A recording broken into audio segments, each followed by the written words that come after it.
Eh bien salut à tous et à toutes, aujourd'hui c'est Motor, donc on se retrouve pour une nouvelle vidéo. Aujourd'hui je vais vous présenter un petit top de personnages d'un jeu vidéo. On va parler des monstres de Resident Evil. Alors Resident Evil c'est vraiment un jeu que j'adore, une saga que j'adore avec des monstres bien dégueulasses. Alors vous pouvez vous en douter, ce top va être pas mal subjectif, ça représentera mon expérience au fil des années, et puis je vais spoiler un petit peu quelques éléments de jeu, mais rien de oufissime, vous inquiétez pas, pour ceux qui n'ont pas fait le jeu, vous pourrez quand même aller le faire après cette vidéo. Allez, c'est parti.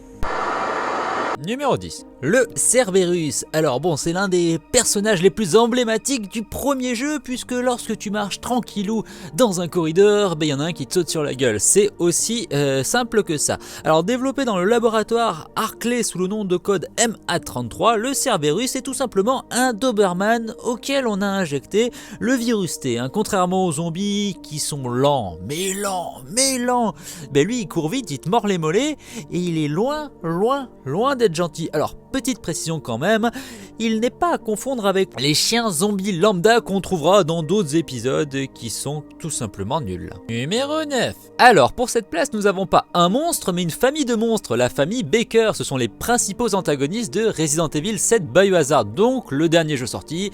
Donc j'ai évité de spoiler pour ceux qui l'auraient pas fait. Alors c'est une famille américaine originaire de Dalvey en Louisiane. Ils sont tous tarés. Il y a le père, Jacques. Alors Jacques c'est très simple, c'est un vieux avec une barbe qui décide de te découper les jambes, de se débrouiller avec une tronçonneuse pour te faire du mal, qui survit au feu et qui tue des flics. C'est quelqu'un de très sensé au final. Il y a ensuite Marguerite. Marguerite est une maman un peu possessive avec qui tu vas jouer à cache-cache et qui veut tout simplement ta mort. C'est une femme assez bizarre. Il y a ensuite Lucas. Alors Lucas lui c'est le gamin un peu rebelle, un peu hippie, un peu taré, un peu psychotique qui découpait des chats et avec qui tu vas faire un puzzle des plus glauques. Il y a Zoé, celle qui est sympa, et il y a Evelyn, mais je vais m'arrêter ici parce que sinon je vais commencer à spoiler. Du coup, numéro suivant. Numéro 8. Alors là, on va parler d'un monstre emblématique. C'est la première arme bactériologique bio-organique véritablement efficace qu'Umbrella Corporation a mise au point en 1981. Je veux bien parler du Hunter, donc en français chasseur, pour ceux qui ne connaîtraient pas.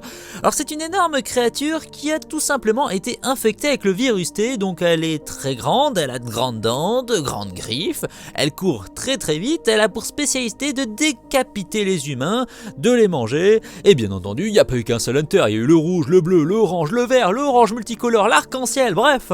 C'est un gigantesque lézard qui veut ta mort, rien de plus, rien de moins. La première fois que tu le vois, souvent, il te décapite. Voilà. Numéro 7. Alors là, les amateurs de Resident Evil 2 vont l'adorer, on va bien entendu parler du Licker, et oui, baptisé de la sorte par les agents de la police de Raccoon City à cause de sa langue surdimensionnée, un peu comme... Bref, oubliez cette blague. Le Licker est à l'origine un être humain infecté par le virus T dont la mutation aurait suivi un processus plutôt inattendu. Oui, parce que il se pourrait qu'une variante du virus T soit la cause de cette étonnante transformation, puisqu'à la base, ça devait donner un zombie, et pas un truc avec une énorme langue, des grandes griffes, des grandes pattes. Il est capable de courir sur les murs, courir au plafond, courir dans les conduits. Il veut absolument ta mort. Bon, on suppose que la société Umbrella est derrière cette ignominie de la nature. Cependant, Tricell mettra au point quelques années plus tard un Licker bêta. Alors c'est un Licker en variante, plus fort, plus puissant, plus rapide, une véritable arme bactériologique qui veut encore une fois ta mort. Oui, de toute façon là tous les trucs que je vais présenter veulent votre mort, ne cherchez pas à comprendre, c'est logique. Numéro 6. Ah là là, ce bon vieux William Birkin. Alors lui c'est très simple, c'est un chercheur qui a cherché et qui un jour a trouvé but pour des besoins scénaristiques, il s'inocule le virus G et à partir de ce moment-là, il part complètement en cacahuète le pauvre bonhomme. Du coup il se transforme. Alors il y a 4 moments de transformation. La première, il prend du muscle. Il prend tout simplement aussi un œil sur le bras et un grand bâton et il veut ta mort. Ensuite, qu'est-ce qu'il y a d'autre? Il évolue, il devient encore plus dégueulasse, il veut toujours ta mort, il évolue encore tel un Pokémon et il veut toujours ta mort et à la fin il ressemble plus à rien, c'est un gigantesque monstre qui veut t'offrir des bonbons cette fois-ci, mais t'inquiète, on va le tuer, tout ça se passe dans Resident Evil 2, il fait peur, très peur. Numéro 5. Alors là, je vais vous parler de Nosferatu, le vampire. Alors qui est-il? C'est tout simplement un membre de la famille Ashford qui a fait mémuse avec un virus T Veronica et qui s'est transformé comme vous pouvez vous en douter. Son corps fait peur, hein, il a de grandes dents, des trucs qui lui sortent de la tête, des épaules, du dos, enfin des grandes papates. Hein.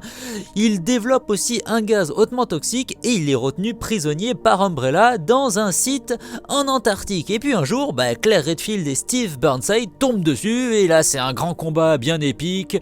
Voilà, c'est déjà pas mal, hein. L'Antarctique c'est cool, Code Veronica c'est cool, puis il y a un frère qui se tape sa sœur à la fin, puis voilà, merci, de rien, bonne journée, au revoir. Numéro 4. Alors là, tous ceux qui ont fini un jour Resident Evil 1 le connaissent, le tyran. Qu'est-ce que c'est? Alors c'est une arme puissante, hein, bio-organique, infectée par le virus T, créé en 1988 par Umbrella Corporation. Et qu'est-ce que fait ce monstre? Alors bon, tu t'en doutes, il veut te faire des câlins. C'est un gigantesque bonhomme d'environ 2 mètres, hein, baraqué un peu comme Hulk Hogan, avec d'énormes griffes.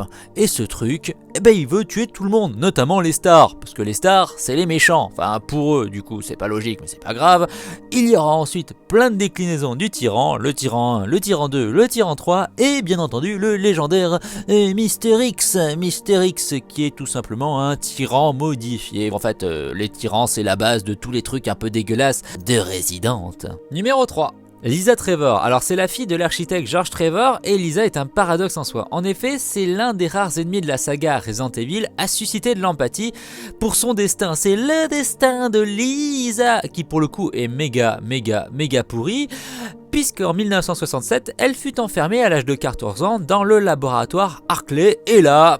c'est la base, elle devient cobaye pour le virus progénitor, pour le virus T, pour le parasite Nemesis Alpha, afin d'engendrer le virus G, bref, il y a plein de virus, elle perd les plombs, elle perd la boule, elle perd sa mère, et à la fin elle finit sous le manoir du premier Resident.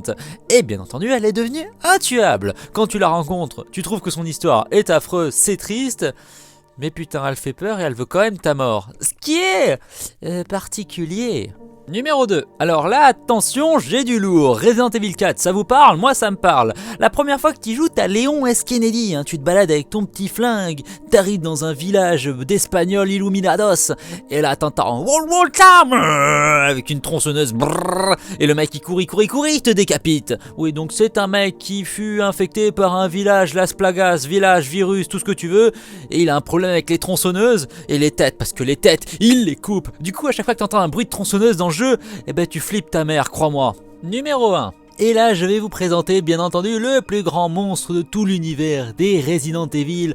C'est tout simplement le Nemesis qui apparaît dans Resident Evil 3. Nemesis, hein, ça paraît logique. Alors, qu'est-ce que c'est que ce truc? Alors, c'est tout simplement un nouveau modèle de tyran dont son nom est issu de la déesse de la vengeance, donc dans la mythologie grecque, pour ceux qui suivraient. Élaboré dans le laboratoire français d'Umbrella, enfin un truc français qui marche, cocorico, le Nemesis a tout simplement pour mission d'éliminer tous les membres des Stars qui restent. Donc il arrive avec un gigantesque lance-roquette et il crie Star, Star, Star, il pète les murs, il pète tout, il va te péter la gueule. Bien entendu, tout au long de l'aventure, tu vas lui casser les dents, mais il va revenir à chaque fois, bien entendu, plus fort. Mais à la fin, tu gagnes parce que t'es le gentil, et le gentil, il gagne toujours face à un gigantesque monstre. Bref, ce top est terminé, alors j'espère qu'il vous aura plu, cependant je vais quand même vous balancer quelques petites explications, notamment sur mes moteurs, je comprends pas, c'est quoi ces histoires de virus, c'est quoi ces personnages, c'est quoi ci, c'est quoi ça.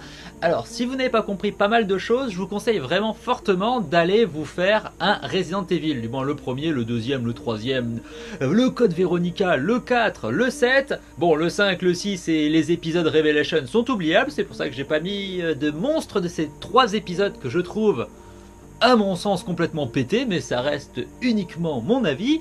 Pour ceux qui par contre ont kiffé et qui voudraient d'autres vidéos de ce type, c'est-à-dire que je vous présente les monstres d'autres sagas horrifiques, laissez-le moi en commentaire, j'en ferai d'autres parce que j'aime bien faire ce genre de vidéos et j'avoue que ça fait un moment que j'y pensais. Sur ce, prenez soin de vous, à plus et à bye, pensez à vous abonner, à liker, à commenter, à partager cette vidéo, à faire plein de choses, allez jouer aux jeux vidéo. Et salut hein, à plus, moi je m'en vais, j'ai autre chose à faire, salut, haha.